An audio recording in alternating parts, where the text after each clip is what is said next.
ሰላም አድማጮች እንደምን አላችሁ? የኮሚኒቲ ሺልድ ጨዋታ በአርሰናል አሸናፊነት ተጠናቋል። ብዙ የሚባልበት መርሃ ግብር ነበረ። በተለይ ለአርሰናል ደጋፊዎች የውድድር ዘመኑ በስጋት የጀመረ ነበር። በቀደመ ውድድር ዘመን ዝግጅት ከነበረው እንቅስቃሴ አንጻር ትናንትና ተስፋ ሰጪ ነገሮች ነበሩት። ዝውውሮች ግን አሁንም በክለቦች በኩል እየተነሳ ይገኛል። የስፔን ላሊጋ ከዛ በተጨማሪም የአቋም መፈተሻ የመጨረሻ ጨዋታዎችንም ትናንትና ተመልክተን ነበር። በስፋት እየተመለከትናቸው ሳሳን እንቆያለን። የሮድሪ ዝውውር የተደረሰ ለምትሉ ሂር ዊ ጎ ተብሏል። በተጫዋቹ በኩል ለማንቸስተር ሲቲ ትልቅ ክፍተት ይሆናል ተብሎ ይጠበቃል። ሌሎችም የሊቨርፑል፣ የቼልሲ፣ የአርሰናል፣ የማንቸስተር ዩናይትድ ዝውውሮችን እየተመለከትን እንቆያለን። በያላችሁበት አብራችሁን ቆዩ። መልእክቶቻችሁን ላኩልን። ትናንትና የኮሚኒቲ ሺልድ ጨዋታ በፍጻሜው እንዴት ነበረ?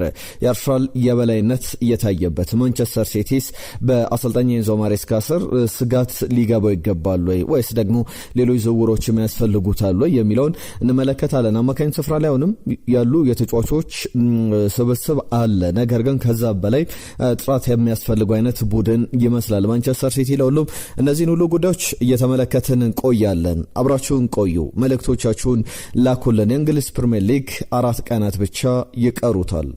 የዚህ ሳምንት አርብ ዕለት ይጀምራልና ዛሬ ሰኞ፣ ማክሰኞ፣ ረቡዕ፣ አሙስ ብለን 4 ቀናት ይቀሩታል። አርብ ዕለት ይጀምራል። አርሰናል ከኮቨንትሪ ሲቲ የሚያደርጉት የሊጉ የመክፈቻ ጨዋታ ነው። አርብ ምሽት እንመለከቷለን፣ እንጠብቃለን። ለእናንተ ግን እኔ በተጫዋች ብሆን ከምመርጣቸው ቁጥሮች መካከል አንደኛው 4 ቁጥር ነው። 4 ቁጥር ላይ የምታስታውሱ ተጫዋች ማን ነው? በዋነኝነት እንግዲህ የተጫዋች እንደ ሚና ሳይሆን እንደ ማሊያ 4 ቁጥር መለያ ለብሶ ከተጫወቱ ተጫዋቾች መካከል የምታስታውሱ ተጫዋች ማን ነው? ሐሳባችሁን እያላካችሁልን ቆዩ። የትናንትናው ጨዋታ እንዴት ነበረ? በቀጥታ ወደ ጉዳዮቻችን አልፈናል። ቪዲዮቻችንን ላይክ አድርጋችሁ ጀምሩ። ላይክ አድርጉ። ሁሌ የሁልጊዜም ጥያቄያችን ነው። በትናንትና እንግዲህ በሰራነው ቪዲዮ ላይ እንደዚህ አይነት የመጡልን መልእክቶች አሉ። የእናንተ መልእክቶች ወደ በኋላ ላይ መለስ ብዬ አነሳላችኋለሁ። በቀጥታ ወደ ጉዳዮቻችን አልፈናል። እንግሊዝ ፕሪሚየር ሊግ ከመጀመሩ አስቀድሞ የሚደረገው የኮሚኒቲ ሺልድ ጨዋታ በአርሰናልና በማንቸስተር ሲቲ በሃርሊንግ ሃላንድና በጋብሪኤል ማጋሌሽ መካከል ምን አይነት ፍጥጫ ይኖራል የሚለው አስቀድመን ትናንትና የሰራነው ቪዲዮ ላይ ስናነሳሳው ነበር። አርሰናል በፍጹም የበላይነት ለእንግሊዝ ፕሪሚየር ሊግ ተሳታፊዎች አጠቃላይ የውድድር አመቱ ላይ አርሰናል ዶሚኔት ሊያደርግ እንደሚችል መልእክት አስተላልፎ ጀምሯል። ሪካርዶ ካላፊዮሪ 1 ደቂቃ እንኳን ሳይሞላ የፍጹም ቅጣት ምት የሚመታ ነበር የሚመስለው። ዶናሩማን በተቃራኒ ጥሎ ነበር ያገባው። ካቨርስ በግንባር አስቆጠረ። ማርቲን ኦዴጋርድ በተመሳሳይ በጣም ቀልዶ ያስቆጠራት ግብ ነበረች። ዶናሩማን በተቃራኒ አቅጣጫ እንዲወድቅ ካደረገው በኋላ ቀስ ብሎ ባዶ መረብ ላይ ያስቆጠራት ግብ ነበረች። ጨዋታው 3-0 በሆነ ውጤት ተጠናቋል። አሰልጣኝ ኤንዞ ማሬስካ አሁን ሚኬል አርቴታን ማሸነፍ ያልቻለበት መርሃ ግብር ነው። እንደ አጠቃላይ የ2022-23 ማርቲን ኦዴጋርድ የተመለሰ ይመስላል። በፊትነስ ደረጃ ጥሩ ደረጃ ላይ ይገኛል። ጥሩ መነቃቃት ላይ እንዳለም ስንመለከት ነበረ። የአርሰናል ደጋፊዎች ለምሳሌ ባለፉት ዓመታት ከ2023-24 የውድድር ዘመን በኋላ 2024-25 2025-26 ላይ ማርቲን ኦዴጋርድ አብሮ አልነበረም ከቡድኑ ጋር ማለት ይቻላል። ጉዳት፣ ያቋም መውረድ የተጫዋቹ መገለጫዎች ነበሩ። አርሰናል ተተኪ ያስፈልጓል የሚሉ ሀሳቦችም ሲሰነዘሩ ነበር።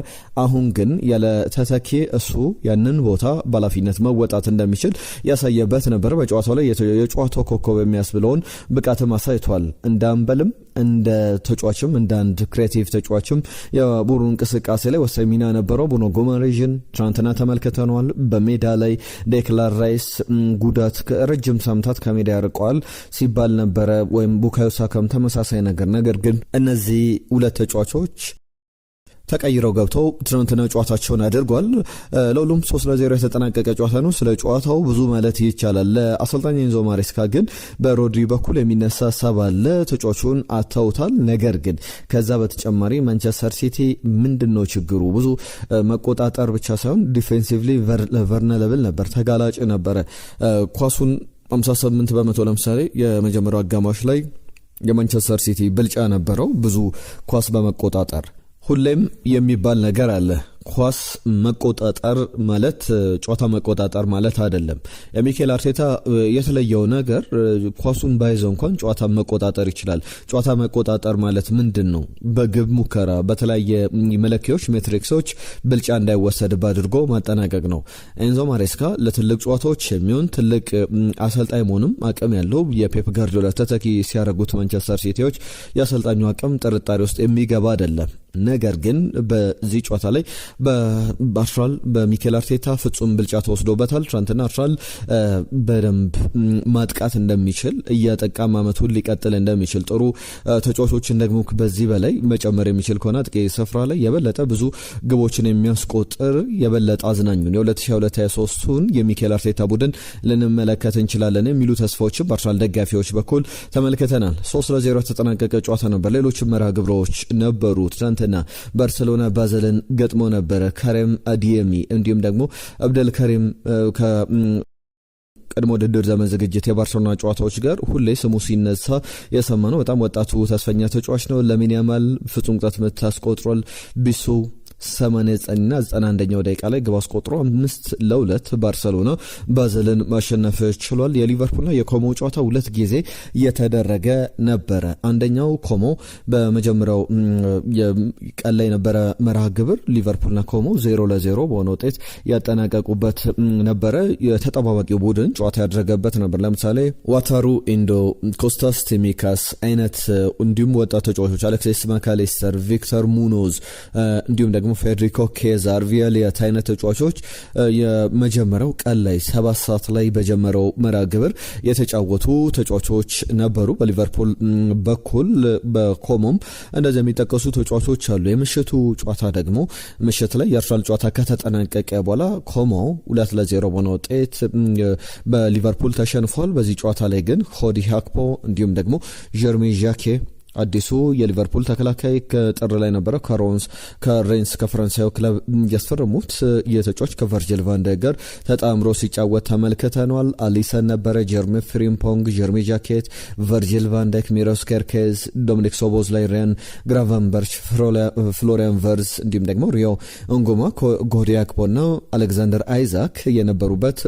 ስብስብ ነው። ዋናው ቡድን ያደረገው ጨዋታ ነበር። ለሁሉም 2-0 በሆነ ውጤት 180 ደቂቃ በዛ መንገድ ተጠናቋል። ትናንትና የዋንጫ ጨዋታም ነበር። ሎንስና ፓሪስ ሳን ዠርመን ያደረጉት ጨዋታ ፓሪስ ሳን ዠርመን ከቀናት በፊት የአውሮፓ ሱፐር ካፕን አስቶን ቪላን አሸንፎ ነበር ለትላንት በሆነ ውጤት።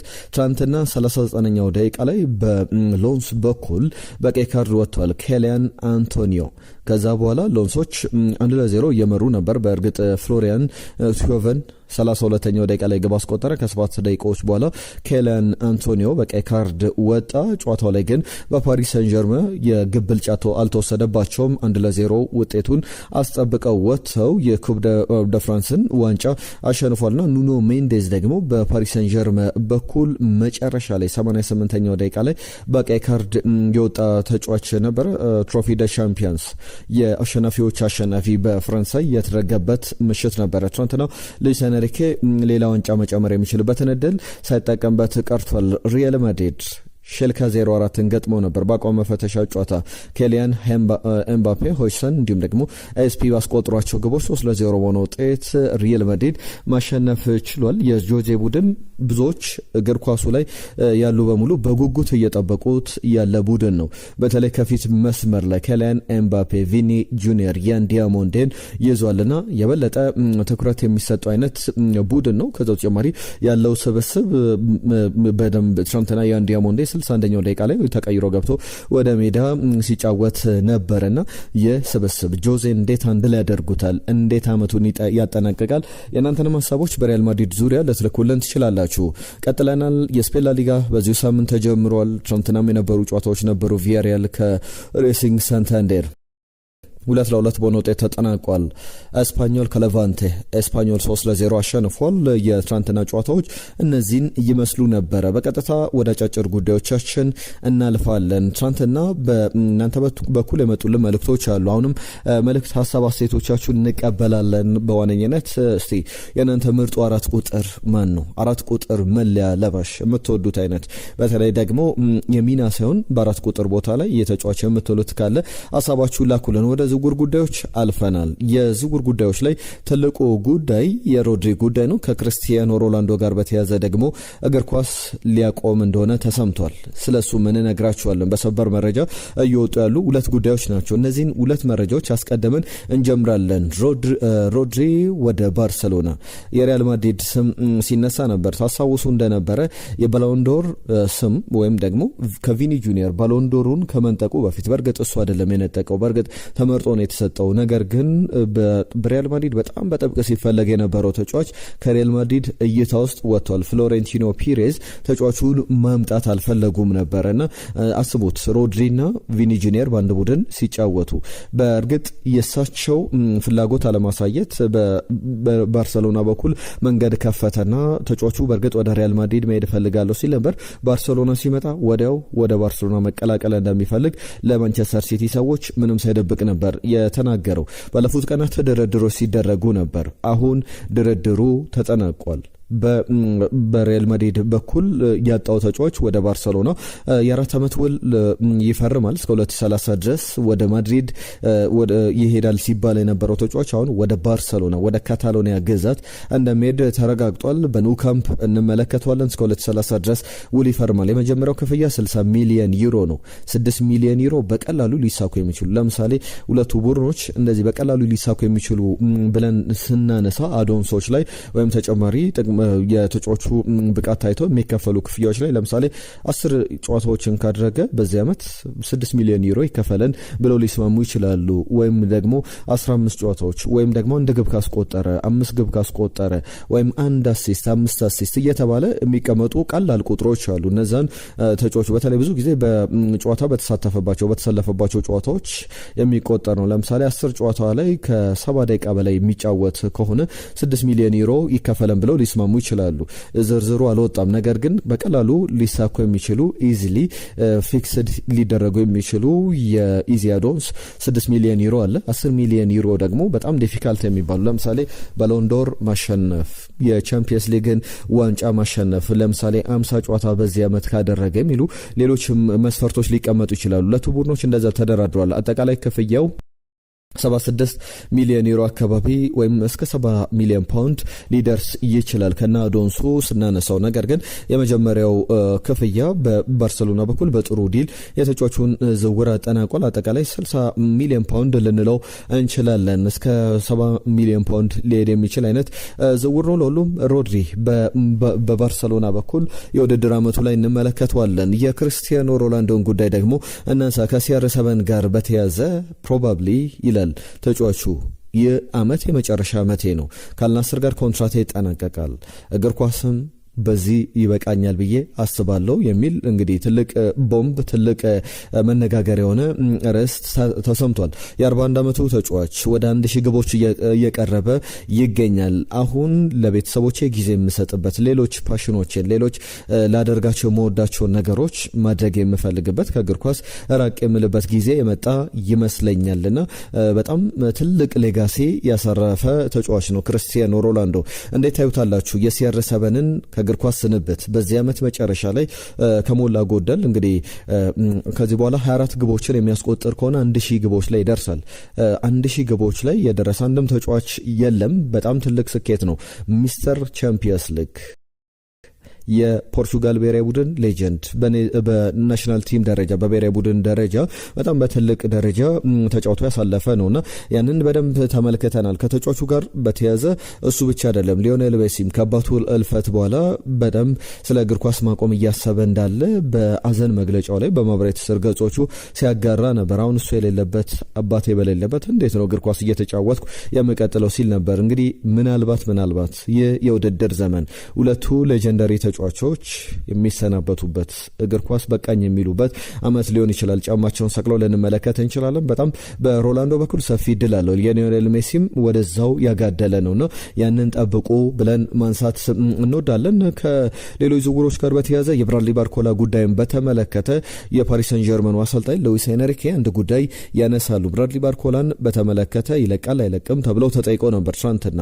የተጫዋቹን ጉዳይ የምለዋለኝ ነገር ግን አሁን አይደለም፣ የዝውውር መስኮቱ ይዘጋና ሀሳቤን እሰጣለሁ። አሁን ግን በተጫዋቹ ዝውውር ጉዳይ ላይ ምንም አስተያየት ልሰጥ አልፈልግም ብሎ ሁለቱ ክለቦች ገና ድርድር ላይ ይገኛሉ። ስምምነት ላይ አልደረሱም። የተጠናቀቀ ጉዳይ እንደሌለው ሰምተናል። ከጄሚ ቫርዲ ጋር በተያዘ እየሰማናቸው ያሉ ጉዳዮች አሉ። ብዙ ክለቦች ይፈልጉታል። በተለይ እነ ዌስትሃም አይነት ቡድኖችን በእንግሊዝ ወደ እንግሊዝም ሊመለስ ይችላል። በክሩምኔንዜ ያለፈውን ዓመት ማሳለፉ ይታወቃል። በጣሊያን ሴሪያ ላይ አሁን ከጄሚ ቫርዲ ጋር በተያዘ የብራዚሉ ቡድን ሳኦ ፖሎ ተጫዋቹን ለማምጣት ፍላጎት አለው ተብሏል።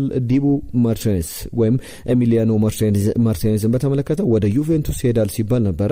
ነገር ግን የአስቶን ቪላ ጥያቄ ለተጫዋቹ ክፍያ በጣም ትልቅ ሆነበትና ዩቬንቱስ ከሱ ዙሩን አክሮት ትቶታል። ከዛ በኋላ ወደ ቪካሪዮ ወደ ቶትናሙ ግብ ጠባቂ ፊቱን አዙሯል። ቶትናሙ ግብ ጠባቂ ቪካሪዮ ደግሞ ወደዛ ለማምራት ስለመስማማቱ የሚያሳዩ ዘገባዎችን ተመልክተናል። ከአርሰናልና ማንቸስተር ዩናይትድ ጋር በተያዘ አንድ ሁለት ጉዳዮች ይነሳሉ። ከአርሰናል ጋር በተያዘ የናፖሊ ፍላጎት ይፋዊ ጥያቄም አቅረቡን የሚያሳዩ አንዳንድ ዘገባዎችን እየተመለከተን እንገኛለን። ብራዚላዊውን ተጫዋች ጋብሪኤል ማርሴሊ ለማስፈረም ነው። ጋብሪኤል ጀሱስ ላይ ፍላጎት እንዳላቸው ይታወቃል። ተጫዋቹም ደግሞ ምናልባት ወደ ናፖሊ ሊሄድ ይችላል። ጋላታሳራይን መቀላቀል አልፈልግም፣ ወደዛ መሄድ አልፈለኩም የሚል ሀሳቡን ሲሰጥ እንደነበረ እናስታውሳለንና እነዚህ የሚነሱ ሀሳቦች ናቸው። ፖል ስኮልስ አንድ ጉዳይ ያነሳል። እንዴት ነው የማንቸስተር ዩናይትድ አመራሮች የአዳም ዋርተንን ዝውውር እስካሁን ያላጠናቀቁት ብሎ ይጠይቃል። ከሰሞኑ ስናነሳው ነበረ። ትናንትናም አዳም ዋርተን ወደ ማንቸስተር ዩናይትድ ሊሄድ የሚችልበት እድል አለ። ምናልባት በብዙ ክለቦች ሲፈለግ ከሊቨርፑል፣ ከቼልሲ፣ ከማንቸስተር ሲቲ ከማንቸስተር ዩናይትድ ጋርም ስሙ ሲያዝ የነበረው ተጫዋች አሁን በሌሎች ክለቦች በሙሉ እይታ ውስጥ የገባ ተጫዋች አይደለም። እንዳጠቃላይ የሱ ዝውውር ዝም ያለበት ወቅት ላይ እንገኛለን። እንዲሁም ባለፉት 2 ቀናት ከማንቸስተር ዩናይትድ ጋር ስሙ ሲያዝ ነበረ። ዘ ጉድ ዘ ባድ ዘ ፉትቦል ፖድካስት ላይ ፖል አሮን ስኮልስ አንድ ጉዳይ ያነሳልና እንዴት ነው ለምን አልቻልኩም ማንቸስተር ዩናይትድ እንዴት ነው አዳም ዋርተንን ለማስፈረም የማይሞክረው? በጣም ፐርፌክትሊ ፊት ማድረግ ይችላል። የኔ መጀመሪያ ምርጫ ወደ ማንቸስተር ዩናይትድ ሳንድሮ ቶናሊ ነበር። የሱ ዝውውር ካልተሳካ ግን ፐርፌክት የሚባል ፊት ለኔ አዳም ዋርተን ነው፣ ማንቸስተር ዩናይትድ ማስፈረም አለበት የሚል ሀሳቡን ያነሳል። እናንተስ ምን ታስባላችሁ? ከአርሰናል ጋር በተያዘ 2 ጉዳዮች ይነሳሉ። የክርስቲያን ኮፋን የሌቨርኩሰኑ አጥቂ ወኪል ኤሪክ ዴፖል አንድ ጉዳይ ያነሳል። አርሰናል ይህንን ተጫዋች ይህንን አጥቂ ለማስፈረም ከሌቨርኩሰን ፍላጎት አለው። 85 ሚሊዮን ፓውንድ እየተጠየቀበት ያለ ተጫዋች ነው። ነገር ግን በ20 ዓመቱ ተጫዋች ብዙ ግቦችን አስቆጥሮ አይደለም እየተወስጥ የገባው። ካለው ፖቴንሻል አንጻር የጥያቄ የተነሳ ተጫዋች ነው። ጋላታሳራይና የቪክተር ኦስማን ጉዳይ ደግሞ 343 ዲጂታል የተባለ አንድ ብዙሃን መገናኛ በተለይ ከቱርክ ያወጣው መረጃ ያሳያል። ቪክተር ኦስማን በቱርክ በኩል በፕሬዝዳንቱም የጋላታሳራይ ፕሬዝዳንትም ጭምር ይለቃል ብለው እንደማያምኑና ተጫዋቹ በዛው በቱርክ በጋላታሳራይ እንደሚለቅ ምናልባት 60 ሚሊዮን ፓውንድ ግን ለዝውውሩ በቂ እንደሆነ አርሰናል ግን ያን ያክል ጠንካራ ድርድር እያደረገ እንዳልሆነ የሚያሳዩ ዘገባዎች ወጥቷልና ሌሎች አማራጮች ላይ በአርሰናል በኩል እንመለከታለን። ከኮቬንትሪ ከቼልሲ ጆሻ ቾምፖንግን ለማስፈረም የዓመቱን የመስመር ተከላካይ ለማስፈረም ፍላጎት አለው ተብሏል። በፕሪሚየር ሊግ ላይ አዲስ በማደጋቸው በጣም ጥሩ አቅም ሊያሳዩ ይገባል፣ ጥሩ ዝውውሮችን ማድረግ አለባቸው ከሚባሉ ቡድኖች መካከል አንደኛው ኮቬንትሪ ነው።